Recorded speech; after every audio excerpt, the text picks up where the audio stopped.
Y ella salió. Ella no sabe que está adentro. Ella salió por aquí.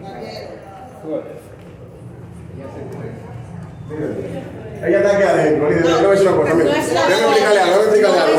Déjame explicarle algo. No es la Sí, es la forma. Déjame explicarle algo. No es la forma. Me debe pasar por allá. Nosotros vamos a No es pagar. la forma. Mire, déjame decirle algo. No es la forma. Déjame explicarle algo. Mira, nosotros hacemos un trabajo.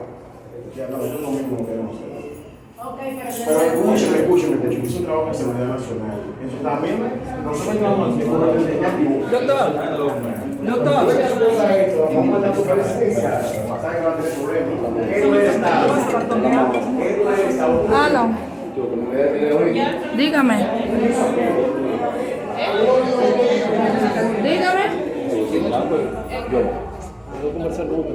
Yo creo que le pasa. Aquí. ¿Tú no estabas arreglando los récords? Sí. Sí, sigue terminando tu No, trabajo. puede pasar para acá. Creo que yo le enseñé los documentos de ella. Está escondiendo su punto. Entonces, tú no puedes estar. Nosotros no vamos a hacer nada ilegal. Dame tu documento ahora, por favor.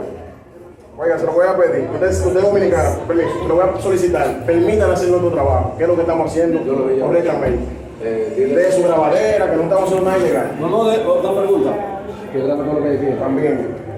Los documentos de ella, profesor. Le hice la mochila para atrás.